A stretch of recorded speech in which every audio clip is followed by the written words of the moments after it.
సువార్థికుల సువార్తమానం అనే కార్యక్రమంలో మాట్లాడేందుకు ప్రభు ఈ అవకాశం ఇచ్చినందుకు దేవాతి దేవునికి హృదయపూర్వకమైన వందనాలు చెల్లిస్తున్నాము. యవనస్తుడా అనే ఒక అంశం మీద మీతో మాట్లాడాలని చెప్పి నేను ఆశపడుతూ ఉన్నాను. కనుక నేటి కాలంలో యవనస్తులు ఎలాగా ప్రవర్తిస్తున్నారో మనందరికీ తెలుసు. కనుక యవనస్తుల గురించి దేవుడు ఏం మాట్లాడుతున్నాడో బైబిల్ యొక్క గ్రంథము ద్వారాగా మనం వివరంగా తెలుసుకుందాం. ప్రసంగి గ్రంథములో 11వ అధ్యాయము 9వ వచనములో, యవనుడా నీ యవన కాలమందు సంతోషపడము, నీ యవన కాలమందు నీ హృదయమందు సంతోషముగా ఉండనిమ్ము, నీ కోరిక చొప్పున నీ దృష్టి యొక్క ఇష్టము చొప్పున ప్రవర్తించము.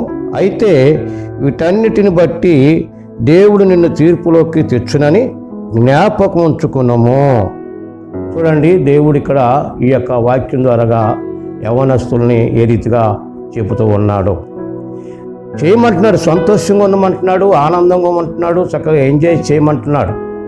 కానీ ఒక దినాన దేవుడు తీర్పు తీర్చునని, మనందరినీ తీర్పులోకి తీసుకొస్తాడని మనం జ్ఞాపం చేసుకొని ఏది చెయ్యాలో ఏది చేయకూడదో ఈ యొక్క వాక్యాన్ని బట్టి మనం అర్థం చేసుకొని వాక్యానుసారంగా మనం నడుచుకుంటూ దేవునికి మన యొక్క యవ్వన యొక్క ప్రాయంలో దేవుని యొక్క కాడి మోస్తూ, దేవుని యొక్క శిలువ మోస్తూ దేవునికి మంచి సాక్షిగా నువ్వు జీవించినట్లయితే దేవుడు రాబోయే దినాల్లో దేవుడు నిన్ను ఆశీర్వదిస్తాడు, నిన్ను దీవిస్తాడు, నిన్ను ఒక సువార్థికుడిగా వాడుకుంటాడు. లేదంటే దేవుడు నీకు మంచి యొక్క తీర్పునిచ్చి దేవుడు తన సాక్షిగా దేవుడు నిలబెట్టుకుంటాడు. కనుక మనం నేటి కాలంలో యవనస్తులు దాన్ని మర్చిపోయి ఇష్టానుసారంగా తాగుతాము, ఇష్టానుసారంగా తింటాము, ఇష్టానుసారంగా జీవిస్తాము, ఇష్టానుసారంగా అనేక రకాలుగా లోకానుసారమైన కార్యక్రమాలు వారు చేస్తూ ఉన్నారు. కనుక దేవుని యొక్క వాక్యం ఏం చెబుతుందంటే, యవనోపాయంలో నరుడు నా కాడి మోయటం ఎంతో మేలని మనోహరమని దేవుడు చెబుతూ ఉన్నాడు. కనుకనే దేవుని యొక్క మేలు నీకు కావాలన్నా, దేవుని యొక్క కృప నీకు కావాలన్నా, దేవుని యొక్క ఆశీర్వాదాలు నీకు కావాలంటే నువ్వు దేవుని యొక్క కాడి మోయటానికి నువ్వు సిద్ధపడి ఉండాలి. దేవుని యొక్క పని చేయటానికి నీవు దేవుని యొక్క సువార్తమైన గ్రంథాన్ని పట్టుకొని ఉండాలి. దేవునికి ఇష్టడుగా నువ్వు ఎప్పుడైతే నువ్వు జీవిస్తూ ఉంటావో నిన్ను బట్టి మామూలుగా దేవుడు నీ కుటుంబాన్ని ఆశీర్వదిస్తాడు. యవన పాయలో దేవుడు నువ్వు మహువా వాడుకొని దేవుడు నిన్నెంతగానో మామూలుగా ఆశీర్వాదకరంగా ఉంచుతానని చెప్పి ఈ వాక్యము ద్వారాగా నీకు మేము ప్రేమపూర్వకంగా తెలియపరుస్తున్నాం. దినాలు చాలా చెడ్డకొండాయి.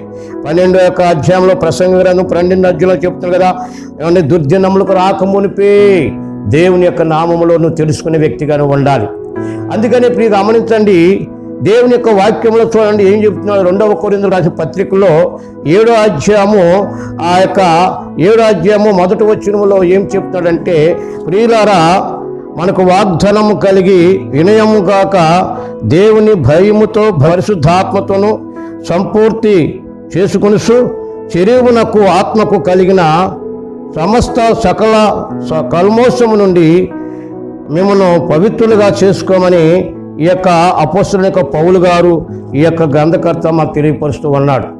ఏమంటే మన హృదయంలో ఉన్న కల్మోషం తీసేసుకోవాలి, మన హృదయంలో ఉన్న యొక్క ఆ యొక్క కపటము తొలగించుకోవాలి, మన హృదయంలో ఉన్న లోకానుసారమైన యొక్క ఆలోచన కోరికలు తొలగించుకోవాలి. ఎప్పుడైతే ఆ రీతిగా నువ్వు తొలగించుకుంటావో దేవుడు మళ్ళగా నీ హృదయాన్ని శుద్ధి చేసి దేవుడు నీ హృదయానికి మళ్ళగా శాంతిని సమాధానాన్ని దేవుడు నీకు కలిగించి దేవుడు నీ పట్ల ఇంకా గొప్ప కార్యము జరిగించేవాడుగా ఉంటాడని ఈ వాక్యం అపోస్తలుని యొక్క పౌలు గారు ఈ యొక్క గ్రంథము ద్వారా తెలియపరుస్తూ ఉన్నాడు. అప్పుడు గమనించండి, నువ్వు జీవించిన కొంతకాలమైన ఎందుకంటే ఇక్కడ ఈ జీవితం మనకు శాశ్వతం కాదండి, ఈ లోకం మనకు శాశ్వతం కాదండి, ఈ యొక్క మనకు ఆనందం శాశ్వతం కాదు. ఎప్పటికైనా మనకు శాశ్వతం అంటే పరలోక రాజ్యము శాశ్వతము.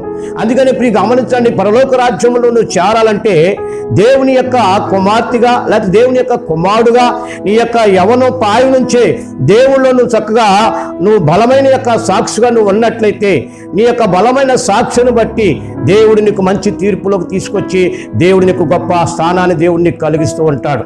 మీ అందరికీ తెలిసిన విషయమే ధనవంతుడి గురించి, లాజరు గురించి. ధనవంతుడు ఏం చేశాడు? నా ప్రాణమా తినుము, తాగుము, సుఖించుము, ఆనందించుము, మళ్ళా అన్ని విషయాల్లో అతను మళ్ళగా సంతోషించాడు లోకానుసారంగా. మీరు గమనించండి, దేవుడు అంటున్నాడు, ఎరివాడు ఈ రాత్రి నిన్ను ప్రాణం నేను తీస్తే నువ్వేం తింటావు, ఏం సుఖిస్తాం, ఏం ఆనందిస్తాం, ఏం వాళ్ళకి సంతోషిస్తామని దేవుడు ధనవంతుడితో మాట్లాడినట్లుగా దేవుని యొక్క లేఖనాలు తెలియపరుస్తూ ఉన్నాయి. అదే స్థానంలో పేదవాడైన యొక్క లాజరు ఉన్నాడు. మీరు గమనించి కట్టిక దరిద్రాన్ని అనుభవిస్తున్నప్పుడు కూడా అతను దేవుని యందు నమ్మకం కలిగి ఉన్నాడు, దేవుని యందు విశ్వాసం కలిగి ఉన్నాడు, దేవుని యందు మంచి భక్తి కలిగి జీవించాడు. కనుకనే ప్రియ గమనించండి, లాజరు కూడా చనిపోయినప్పుడు అక్కడ చక్కగా రాయబడింది ఏముందంటే, లాజరు యొక్క ఆత్మని కొనిపోబట్టకు దేవుడు తన దూతలను స్వయంగా పంపినట్టుగా దేవుని యొక్క లేఖనాలు తెలియపరుస్తున్నాయి. కనుక లాజరు నీతిని బట్టి, లాజరు యొక్క భక్తిని బట్టి, లాజరులోని యొక్క నమ్మకాన్ని బట్టి లాజరుకి ఎటువంటి స్థానం దొరికిందో తెలుసండి. తండ్రి అయిన అబ్రహాము కుడి పాశాన అతను ఆనుకొని ఉన్నట్లుగా ఈ యొక్క గ్రంథము తెలియపరుస్తూ ఉన్నది. కనుక ఇప్పుడు గమనించండి, అక్కడ నిత్య జీవము, అక్కడ నిత్య సంతోషము, అక్కడ నిత్య సమాధానము అనేది అక్కడ ప్రతి ఒక్కరికి దేవుడు మరి కలుగు చేయటానికి ఆయన ఇష్టపడుతున్నాడు. ఎవరి తరపున ఆయన ఇష్టపడుతున్నా అంటే, ఆయన యందు సంతోషించి, ఆయన యందు నమ్మకం ఉండి, ఆయన యందు విశ్వాసం కలిగి, ఆయన యొక్క సువార్తలో పాల్పంచుకొని, ఆయన యందు మనకు కాడి మోస్తూ ఈ లోకానుసారమని కాకోకుండా దేవునికి ఇష్టానుసారంగా ఎవరైతే జీవిస్తారో అటువంటి వారికి దేవుని రాజ్యములో ఆ నివాసము, దేవుని యొక్క సన్నిధిలో ఆ సంతోషము, దేవుని యొక్క కృపలో ఆ నిత్య జీవం మన దేవుడు అందించడానికి ఆయన ఇష్టపడుతూ ఉన్నాడు. యవనస్తుడా ఆలకిస్తున్నావా? యవనస్తురాలా ఆలకిస్తున్నావా? కనుక నీ జీవితం ఏ రకంగా ఉంది? ఏమన్నా లోకానుసారంగా తింటున్నావా, లోకానుసారంగా తిరుగుతున్నావా, లేకపోతే మాలుగా అబద్ధాలు ఆడుతున్నావా, మోసాలు ఆడుతున్నావా, దొంగతనం చేస్తున్నావా, విభజిస్తున్నావా? ఏ స్థితిలో నువ్వు ఉన్నావు? ఒకసారి ఈ హృదయాన్ని నువ్వు సరిదిద్దుకోవాల్సిందిగా, నీ యొక్క హృదయాన్ని పరిశీలించుకోవాల్సిందిగా పౌలు గారు మనకు తెలియపరుస్తూ ఉన్నాడు. ప్రభు కూడా అదే తెలియపరుస్తూ ఉన్నాడు. కనుక దినాలు చెడ్డగా ఉన్నాయి, భయంకరమైన యొక్క దినాల్లో మనం ఉన్నావు. కనుకనే ఆ దుర్దినాలు నిన్ను ఆవరించకమనిపే, ఆ దుర్దినాలు నిన్ను గలిబిలి చేయకమనిపే, ఇటు అందు నాకు సంతోషం లేదని నీ యొక్క హృదయాన్ని సరిదిద్దుకున్నట్లయితే దేవుడు మెచ్చుకునే విధంగా, దేవుడు ఆనందించే విధంగా దేవుడు ఆ రీతిగా కోరుకుంటూ ఉన్నాడు. ఇంకా చూడండి, ఇంకేమంటే ఇక్కడ ప్రసంగి గ్రంథంలో 12వ అధ్యాయంలో ఏమంటున్నా, 2వ వచనం ఏమంటున్నాడంటే, బాల్య దినమందే అంటున్నాడు. ఏమన్నాడండి? బాల్య దినమందే అంటున్నాడు. నీ బాల్య దినమందే సృష్టికర్తని స్వర్ణకు తెచ్చుకోమని ఈ యొక్క ప్రసంగి గ్రంథకర్త ఈ రీతిగా తెలియపరుస్తున్నాడు. బాల్యం నుంచానండి వారి యొక్క నడకలు మనం చూసి సరిదిద్దేవారుగా మనం ఉండాలి, వారికి మంచి నడక నడికిచ్చేవారుగా ఉండాలి. ఎందుకంటే సామెతల గ్రంథంలో చెబుతున్నారు, బాలు నడవలసిన త్రోవలో వారిని నేర్పము, వాడు పెరిగి పెద్దవాడై దాని నుంచి పక్కకి తొలగిపోవడం చెప్పి సామెతల గ్రంథంలో మనకి ఈ రీతిగా తెలియపరుస్తున్నది. కనుకనే ఆ చిన్నతనంలోనే ఆ తల్లిదండ్రులు మన దేవుని యొక్క మందిరాన్ని తీసుకెళ్ళాలి, సండే స్కూల్కి పంపాలి, చక్కగా పాటలు నేర్పించాలి, దేవుని యొక్క వాక్యాన్ని నేర్పించాలి. ఆ రీతిగా నువ్వు క్రమంగా దైవికంగా ఆ రీతిగా కుమారుని నువ్వు బాల్యదేవం నుంచి పెంచుకున్నట్లయితే వాడు పెరిగి పెద్దవాడై మీరు గమనించండి, మిమ్మల్ని సన్మానించేవాడు ఉంటాడు, మిమ్మల్ని గణపరిచేవాడు ఉంటాడు, దేవునికి మంచి సాక్షిగా ఒలివ మొక్క వాడు పెరిగి దేవుని నామని మహింపరిచేవాడుగా ఉంటాడు. కనుక దేవుని యొక్క వాక్యం ప్రియ తల్లిదండ్రులారా, నీ బిడ్డలు ఏ రీతిగా పెంచుతున్నావు?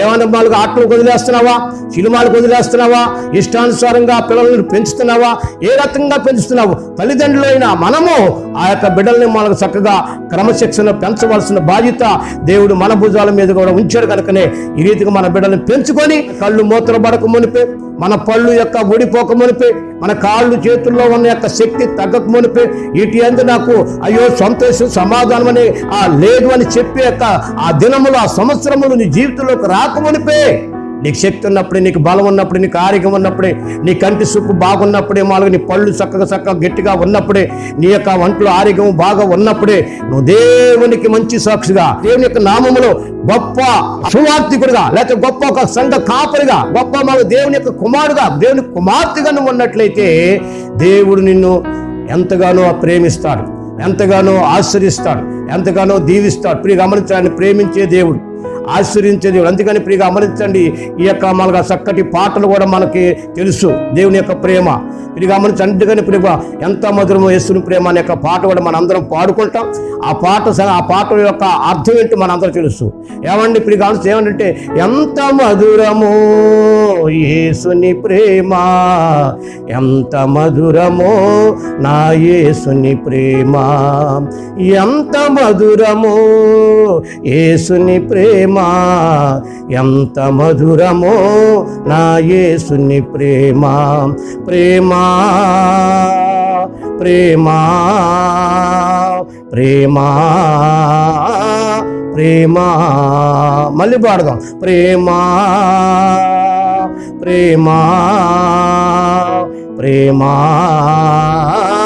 ప్రేమ ఎంత మధురమో యేసుని ప్రేమ ఎంత మధురమో నా యేసుని ప్రేమ అంధకార బంధము నన్ను ఆవరించగా అంధుడనై యేసయ్యను ఎరుగకుంటిని అంధకార బంధము నన్ను ఆవరించగా అంధుడనై యేసయ్యను ఎరుగకుంటిని బంధము తెంపెను బ్రతికించెను నన్ను బంధము తెంపెను బ్రతికించెను నన్ను ప్రేమ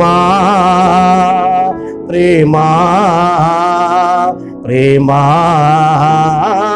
ప్రేమ ఆమేన్ ప్రేమ ప్రేమ ప్రేమ ప్రేమ ఎంత మధురమో యేసుని ప్రేమ ఎంత మధురమో నా యేసుని ప్రేమ. చూడండి ఎంత చక్కగా ఉంది ఈ పాటకు అర్థం.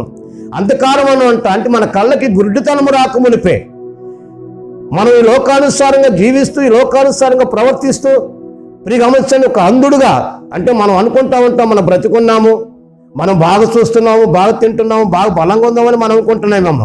దేవుడు ఏమంటాడంటే గమనించండి, నీవు మృతుడివే అని చెప్పి దేవుని యొక్క వాక్యం తెలియపోతుంది. ఒకవేళ లోకానుసారంగా బ్రతుకుండవచ్చు, కానీ నీలో రక్షణ లేనప్పుడు, మారు మనసు లేనప్పుడు, బాప్టిస్టు లేనప్పుడు, దేవునికి అనుకూలమైన జీవితం నీ జీవితంలో లేనప్పుడు నువ్వు దేవుని దృష్టిలో నువ్వు మృతుడైన వారి కింద లెక్క.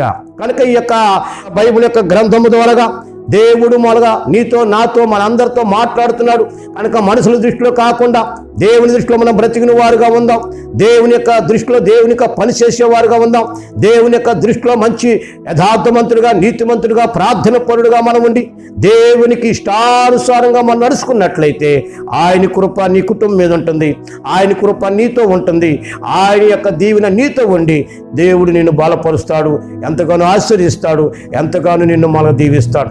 కనుక ఈ యొక్క సమయంలో వాక్యం వింటున్న ప్రియ సహోదరి, వాక్యం విన్న ప్రియ సహోదరుడా, ఓ యవనస్తురాలా, కనుక నువ్వు ఒకసారి నీ హృదయం మీద చేసుకొని నువ్వు యొక్క ఎలా ఉందో నీ నడత, నీ జీవితం ఎలా ఉందో, నీ బ్రతుకు ఎలా ఉందో, నీ పరిస్థితి ఎట్లా ఉందో ఒకసారి అర్థం చేసుకొని వద్దాం, దేవుని దగ్గరికి వద్దాం. యవన పాలనలో దేవుని దగ్గరికి కొద్ది దేవుని యొక్క గ్రంథాన్ని మనం మోద్దాం, దేవునికి శిలువను మనం మోద్దాం, ఆయన కార్యని మనం మోసి ఆయనకి మంచి శిష్యులుగా జీవిద్దాం. అటు కృప దేవుడు వింటున్న మీ అందరికీ దేవుడు అనుగ్రహించునుగాక. ఆమేన్. పరిశుద్ధులు నీకు వందనాలు ప్రభు, ఈ యొక్క సమయం నాకు ఇచ్చినందుకు వందనాలు. కనుక ఈ సమయంలో ప్రభు నన్ను వాడుకున్నారు వందనాలు. వాక్యమైన ప్రతి ఒక్కరిని కూడా పేరు పేరు దీవించండి. యవనస్తులందరినీ ప్రభుని కార్యశీలు మోసినకు ప్రభుని కృప ఇచ్చండి. వారందరికీ ప్రభు మీరు నామను తెలియపరిచి నీ యొక్క కార్యదరికి నడిపించి నీ యొక్క సువార్థికులుగా, నీ యొక్క జ్ఞానవంతులుగా, ప్రభు నీ యొక్క పరిశుద్ధులుగా మీరు మార్చుకొని నీ సాక్షిగా వాడుకుంటూ మహిమ పొందుకోమని ఈ కార్యక్రమం ఏర్పాటు చేసిన ప్రభు ప్రతి ఒక్కరిని కూడా పేరు పేరు మీరు ఆశ్రయి సహాయం చేయమని యేసుక్రీస్తు నామమున ప్రార్థించి స్తుతించి అడుగుతున్నాం పరమ తండ్రి. వందనాలు.